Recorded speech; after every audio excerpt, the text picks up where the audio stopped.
ప్రభుత్వం నుండి బిల్లులు వస్తాయనే నమ్మకంతో అప్పులు చేసి మరీ గ్రామాలలో అభివృద్ధి పనులు చేసిన తాజా మాజీ సర్పంచ్ల పరిస్థితి పలుచోట్ల దయనీయంగా మారింది.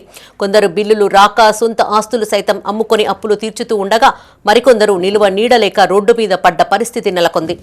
సిద్దిపేట జిల్లా అక్కన్నపేట మండలం మైసమ్మ వాగుతండ తాజా మాజీ సర్పంచ్ లావణ్య ప్రస్తుతం నిలువ నీడలేక సర్కారు బడిలోనే ఆశ్రయం పొందుతోంది. 2019లో బీఆర్ఎస్ నుంచి సర్పంచ్గా ఎన్నికైన లావణ్య బిల్లులు వస్తాయనే నమ్మకంతో అప్పులు చేసి మరీ గ్రామంలో అభివృద్ధి పనులు చేపట్టారు. తీరా బిల్లులు రాక అప్పుల భారం పెరగడంతో ఉన్న 2 ఎకరాల భూమిని విక్రయించి కొన్ని అప్పులు తీర్చారు. అయినా మరికొన్ని అప్పులు తీరకపోగా ఇటీవల కురుస్తున్న వర్షాలకు వారు నివాసం ఉంటున్న సొంత ఇల్లు కూడా కూలిపోయింది. దీంతో ఆమె కుటుంబం సమీపంలోని కుందన వానపల్లికి చెందిన ఓ చిన్న ఇల్లు అద్దెకు తీసుకున్నారు. కానీ విద్యుద్ఘాతంతో ఆ ఇంటి యజమాని తల్లి మరణించగా లావణ్య కుటుంబం ఆ ఇల్లును కూడా ఖాళీ చేయాల్సి వచ్చింది.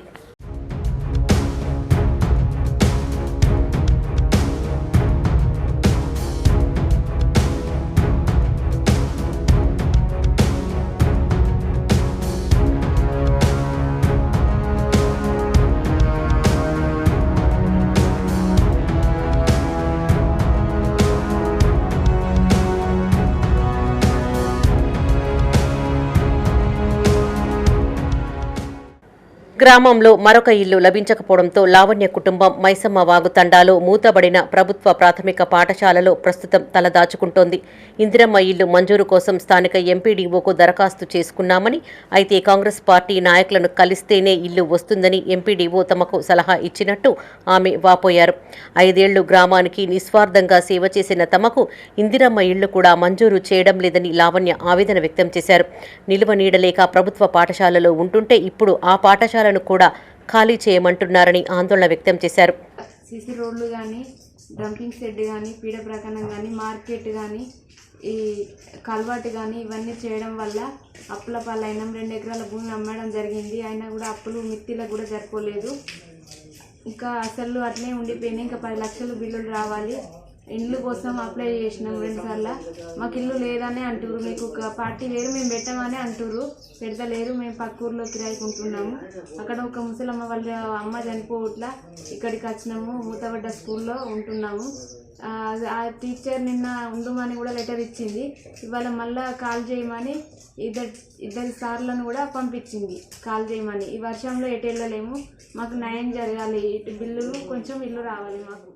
మీ ఎందుకంటే అభివృద్ధి పనుల భాగంగా బిల్లులు వస్తాయనే ఉద్దేశం కొద్ది అన్ని అభివృద్ధి పనులు సీసీ రోడ్స్ కాల్చుకొని అభివృద్ధి పనులు చేయడం జరిగింది. క్రీడా మైదానం కావచ్చు, చాలా అప్పుడున్న ఎంపీడీఓలు కావచ్చు, కలెక్టర్ ఆదేశాల వారు కావచ్చు, ఇబ్బంది పెట్టి మెడవైన కత్తి పెట్టినట్టు మీరు ఇది చేయకపోతే మేము మెమోలు వస్తాయని చెప్పేసి మమ్మల్ని కొంచెం బాగా ఇబ్బంది పెట్టి ఆఫీసర్స్ చేయడం జరిగింది. అభివృద్ధి పనుల భాగంగానే మా ప్రజలకు మొత్తం మా గ్రామ పంచాయతీ ప్రజలకు అందరికీ తెలుసు వాస్తవానికి ఎంత అభివృద్ధి జరిగింది. అప్పుడు మా ఊరికి మా తండకు రోడ్లు లేని పరిస్థితి ఉండే. రోడ్లు లేని పరిస్థితి ఉండడం వల్ల మేము అప్పటికీ కూడా అభివృద్ధి భాగంగా మంచిగా అభివృద్ధి చేసినాం. 2 ఎకరాల భూమి మా భార్య పుస్తలు కూడా మన తాడు కూడా బంగారం మొత్తం కుదరబెట్టి అప్పులు తెచ్చా చేసినాం. మాకు ఇంటనే మాకు ఇల్లు లేదు. గవర్నమెంట్ స్కూల్ మూతవాడ స్కూల్ ఉంటే కూడా నేను నెచ్చిరు ఈ రోజు కాల్ చేస్తారా లేదా అని 2 టీచర్లు కూడా వచ్చి మాకు కావాలే ఉన్నారు పక్కకు.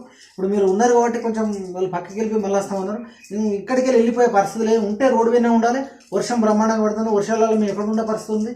మాకు తక్షణమే న్యాయం జరగాలి. కలెక్టర్ గారు కానీ ఎవరు కానీ మాకు కొంచెం అది చేసుకుని న్యాయం చేయాలని. కాగా బాధిత సర్పంచ్కు ఇందిరమ్మ ఇళ్లు మంజూరైనట్టు సమాచారం. స్థానిక సంస్థల ఎన్నికలు సమీపిస్తున్న నేపథ్యంలో ప్రభుత్వం మంత్రి పొన్నం ప్రభాకర్ స్పందించి పెండింగ్ బిల్లులు చెల్లించి తమ కుటుంబాలను ఆదుకోవాలని తాజా మాజీ సర్పంచ్ లావణ్య కోరుతోంది.